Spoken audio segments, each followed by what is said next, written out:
Fala galera, beleza? Aqui é o Gustavo, espero que todos estejam bem. Vamos dar sequência à leitura da Bíblia em 365 dias, aqui na Bíblia 365, versão NVI. Hoje, leitura do dia 10 de outubro, leitura de número 283. A porção do Velho Testamento está em Jeremias 14, 11 a 16, 15.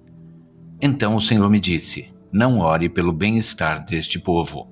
Ainda que jejuem, não escutarei o clamor deles. Ainda que ofereçam holocaustos e ofertas de cereal, não os aceitarei, mas eu os destruirei pela guerra, pela fome e pela peste.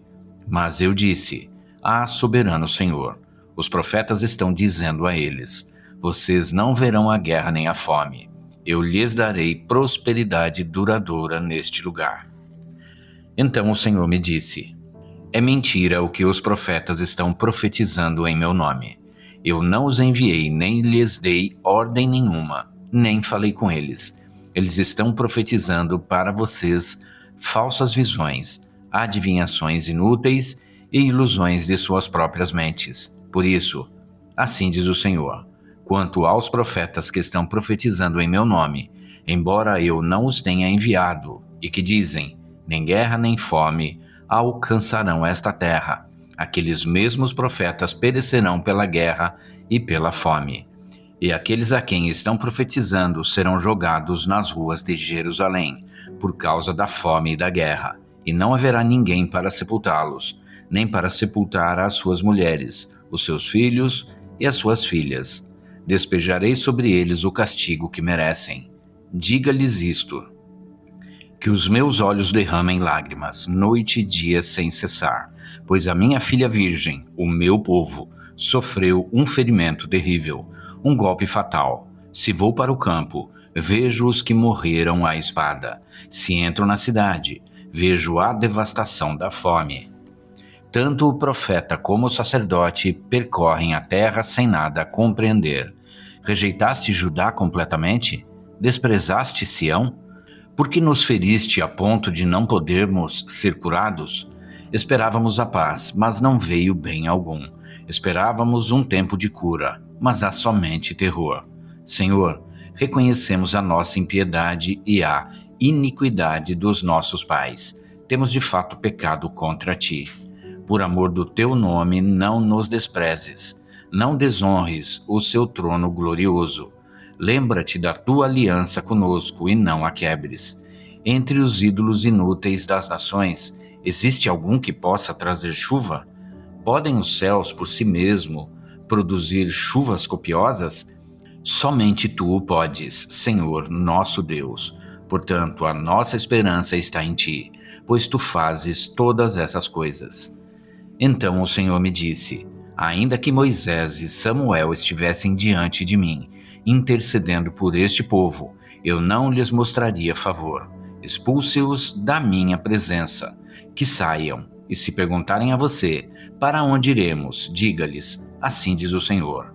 Os destinados à morte, para a morte; os destinados à espada, para a espada; os destinados à fome, para a fome; os destinados ao cativeiro, para o cativeiro. Enviarei 4 tipos de destruidores contra eles, declara o Senhor: a espada para matar, os cães para dilacerar, as aves do céu e os animais selvagens para devorar e destruir. Eu farei deles uma causa de terror para todas as nações da terra, por tudo o que Manassés, filho de Ezequias, rei de Judá, fez em Jerusalém. Quem terá compaixão de você, ó Jerusalém? Quem se lamentará por você? Quem vai parar e perguntar como você está? Você me rejeitou, diz o Senhor. Você vive se desviando. Por isso, porei as mãos em você e a destruirei. Cansei-me de mostrar compaixão. Eu os espalhei ao vento como palha nas cidades desta terra.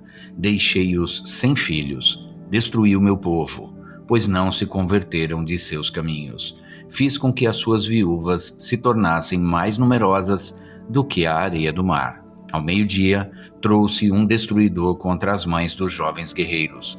Fiz cair sobre elas repentina angústia e pavor. A mãe de 7 filhos desmaiou e está ofegante. Para ela, o sol se pôs enquanto ainda era dia. Ela foi envergonhada e humilhada.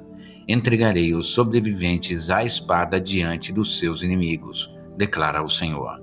Ai de mim, minha mãe, por me haver dado à luz, pois sou um homem em luta e em contenda com a terra toda. Nunca emprestei nem tomei emprestado, e assim mesmo todos me amaldiçoam.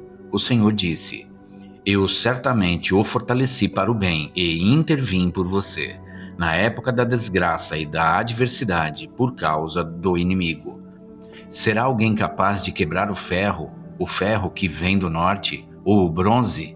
Diga a esse povo: darei de graça a sua riqueza e os seus tesouros como despojo, por causa de todos os seus pecados em toda a sua terra. Eu os tornarei escravos de seus inimigos, numa terra que vocês não conhecem, pois a minha ira acenderá um fogo que arderá contra vocês. Tu me conheces, Senhor.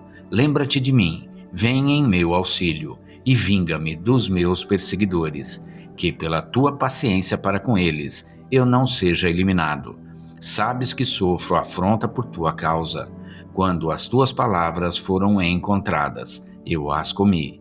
Elas são a minha alegria e o meu júbilo, pois pertenço a ti, Senhor Deus dos exércitos. Jamais me sentei na companhia dos que se divertem, nunca festejei com eles. Sentei-me sozinho, porque a tua mão estava sobre mim, e me encheste de indignação.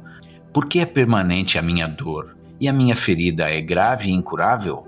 Porque te tornaste para mim como um riacho seco, cujos mananciais falham? Assim respondeu o Senhor: Se você se arrepender, eu o restaurarei para que possa me servir. Se você disser palavras de valor e não indignas, será o meu porta-voz. Deixe este povo voltar-se para você, mas não se volte para eles. Eu farei de você uma muralha de bronze fortificada diante deste povo. Lutarão contra você, mas não o vencerão, pois estou com você para resgatá-lo e salvá-lo, declara o Senhor. Eu o livrarei das mãos dos ímpios, eu o resgatarei das garras dos violentos. Então o Senhor me dirigiu a palavra, dizendo: Não se case nem tenha filhos ou filhas neste lugar. Porque assim diz o Senhor a respeito dos filhos e filhas nascidos nesta terra, e a respeito das mulheres que forem suas mães, e dos homens que forem seus pais. Eles morrerão de doenças graves, ninguém pranteará por eles, não serão sepultados, mas servirão de esterco para o solo. Perecerão pela espada e pela fome, e os seus cadáveres serão o alimento das aves e dos animais. Porque assim diz o Senhor: Não entre numa casa onde há luto, não vá prantear nem apresentar condolências, porque retirei a minha paz, o meu amor leal e a minha compaixão deste povo, declara o Senhor. Tanto grandes como pequenos morrerão nesta terra. Não serão sepultados, nem se pranteará por eles. Não se farão incisões, nem se rapará a cabeça por causa deles. Ninguém oferecerá comida para fortalecer os que pranteiam pelos mortos. Ninguém dará de beber do cálice da consolação, nem mesmo pelo pai ou pela mãe. Não entre numa casa em que há um banquete, para se assentar com eles a fim de comer e beber, porque assim diz o Senhor dos exércitos, o Deus de Israel: Farei cessar neste lugar, diante dos olhos de vocês e durante a vida deles, a voz de júbilo e a voz de alegria, a voz do noivo e a voz da noiva. Quando você falar todas essas coisas a este povo, e eles perguntarem a você: Por que o Senhor determinou uma desgraça tão terrível contra nós? Que delito ou pecado cometemos contra o Senhor, contra o nosso Deus? Diga-lhes: Foi porque os seus antepassados me abandonaram, diz o Senhor, e seguiram outros deuses, os quais prestaram culto e adoraram. Eles me abandonaram e não obedeceram à minha lei. Mas vocês têm feito coisas piores do que os seus antepassados. Cada um segue a rebeldia do seu coração mau, em vez de obedecer-me. Por isso, eu os lançarei fora desta terra, para uma terra que vocês e os seus antepassados desconhecem, Lá vocês servirão a outros deuses dia e noite, pois não terei misericórdia de vocês. Contudo, vem dias, declara o Senhor, quando já não mais se dirá: juro pelo nome do Senhor, que trouxe os israelitas do Egito. Antes dirão: juro pelo nome do Senhor, que trouxe os israelitas do norte e de todos os países para onde ele os havia expulsado. Eu os conduzirei de volta para a sua terra, terra que dei aos seus antepassados. Agora, a porção do Novo Testamento em 1 Tessalonicenses 2:9 a 3:13. Irmãos, certamente vocês se lembram do nosso trabalho esgotante e da nossa fadiga.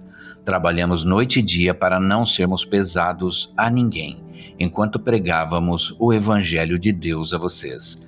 Tanto vocês como Deus são testemunhas de como nos portamos de maneira santa, justa e irrepreensível entre vocês, os que creem, pois vocês sabem que tratamos cada um como um pai trata seus filhos, exortando, consolando e dando testemunho, para que vocês vivam de maneira digna de Deus, que os chamou para o seu reino e glória. Também agradecemos a Deus sem cessar o fato de que, ao receberem da nossa parte a palavra de Deus, vocês a aceitaram, não como palavra de homens, mas conforme ela verdadeiramente é, como palavra de Deus, que atua com eficácia em vocês, os que creem, porque vocês, irmãos, tornaram-se imitadores das igrejas de Deus em Cristo Jesus, que estão na Judéia. Vocês sofreram da parte dos seus próprios conterrâneos as mesmas coisas que aquelas igrejas sofreram da parte dos judeus, que mataram o Senhor Jesus e os profetas, e também nos perseguiram. Eles desagradam a Deus e são hostis a todos, esforçando-se para nos impedir que falemos aos gentios, e estes sejam salvos. Dessa forma, continuam acumulando seus pecados. Sobre eles, finalmente, veio a ira. Nós, porém, irmãos, privados da companhia de vocês por breve tempo, em pessoa, mas não no coração, esforçamo-nos ainda mais para vê-los pessoalmente, pela saudade que temos de vocês. Quisemos visitá-los. Eu mesmo, Paulo, o quis, e não apenas uma vez, mas duas. Satanás, porém, nos impediu. Pois quem é a nossa esperança, a alegria ou coroa, em que nos gloriamos perante o Senhor Jesus na sua vinda? Não são vocês? De fato, vocês são a nossa glória e a nossa alegria. Por isso, quando não podemos mais suportar, achamos por bem permanecer sozinhos em Atenas e, assim, enviamos Timóteo, nosso irmão e cooperador de Deus no Evangelho de Cristo, para fortalecê-los e dar a vocês ânimo na fé, para que ninguém seja abalado por essas tribulações. Vocês sabem muito bem que fomos designados para isso. Quando estávamos com vocês, já dizíamos que seríamos perseguidos, o que realmente aconteceu, como vocês sabem. Por essa razão, não suportando mais, enviei Timóteo para saber a respeito da fé que vocês têm, a fim de que o tentador não os seduzisse, tornando inútil o nosso esforço. Agora, porém, Timóteo acaba de chegar da parte de vocês, dando-nos boas notícias a respeito da fé e do amor que vocês têm. Ele nos falou que vocês sempre guardam boas recordações de nós, desejando ver-nos, assim como nós queremos vê-los. Por isso, irmãos, em toda a nossa necessidade e tribulação, ficamos animados quando soubemos da sua fé, pois agora vivemos, visto que vocês estão firmes no Senhor. Como podemos ser suficientemente gratos a Deus por vocês, por toda a alegria que temos diante dele por causa de vocês? Noite e dia insistimos em orar para que possamos vê-los pessoalmente e suprir o que falta à sua fé. Que o nosso próprio Deus, nosso Pai, e nosso Senhor Jesus preparem o nosso caminho até vocês. Que o Senhor faça crescer e transbordar o amor que vocês têm uns para com os outros e para com todos, a exemplo do nosso amor por vocês. Que Ele fortaleça o coração de vocês para serem irrepreensíveis em santidade diante de nosso Deus e Pai, na vinda de nosso Senhor Jesus, com todos os seus santos. Agora a porção de Salmos 80, de 1 a 19. Para o mestre de música, de acordo com a melodia, os lírios da aliança, salmo da família de Asaf. Escuta-nos, pastor de Israel, tu que conduzes José como um rebanho. Tu que tens o teu trono sobre os querubins, manifesta o teu esplendor diante de Efraim, Benjamim e Manassés. Desperta o teu poder e vem salvar-nos. Restaura-nos, ó Deus, faze resplandecer sobre nós o teu rosto, para que sejamos salvos. Ó Senhor, Deus dos exércitos, até quando arderá a tua ira contra as orações do teu povo? Tu o alimentaste com pão de lágrimas e o fizeste beber copos de lágrimas. Fizeste de nós um motivo de disputas entre as nações vizinhas, e os nossos inimigos caçoam de nós. Restaura-nos, ó Deus dos exércitos, faze resplandecer sobre nós o teu rosto, para que sejamos salvos. Do Egito trouxeste uma videira, expulsaste as nações e a plantaste, limpaste o terreno, ele lançou raízes e encheu a terra. Os montes foram cobertos pela sua sombra, e os mais altos cedros pelos seus ramos. Seus ramos se estenderam até o mar, e os seus brotos até o rio. Por que derrubaste as suas cercas, permitindo que todos os que passam apanhem as suas uvas? Javalis da floresta a devastam e as criaturas do campo dela se alimentam. Volta-te para nós, ó Deus dos exércitos, dos altos céus olha e vê. Toma conta desta videira, da raiz que a tua mão direita plantou, do filho que para ti fizeste crescer. Tua videira foi derrubada, como lixo foi consumida pelo fogo. Pela tua repreensão perece o teu povo. Repouse a tua mão sobre aquele que puseste a tua mão direita, o filho do homem que para ti fizeste crescer. Então não nos desviaremos de ti. Vivifica-nos e invocaremos o teu nome. Restaura-nos, ó Senhor, Deus dos exércitos. Faze resplandecer sobre nós o teu rosto, para que sejamos salvos. Agora a porção de Provérbios 25, de 1 a 5. Estes são outros provérbios de Salomão, compilados pelos servos de Ezequias, rei de Judá. A glória de Deus é ocultar certas coisas. Tentar descobri-las é a glória dos reis. Assim como o céu é elevado e a terra é profunda, também o coração dos reis é insondável. Quando se retira a escória da prata, nesta se tem material para o ourives. Quando os ímpios são retirados da presença do rei, a justiça firma o seu trono. Até aqui. E é isso, gente. Chegamos ao final da leitura do dia 10 de outubro, leitura de número 283. E amanhã a gente retorna para a sequência desta leitura. Espero que todos tenham uma excelente tarde e que Deus abençoe a vida de cada um de vocês.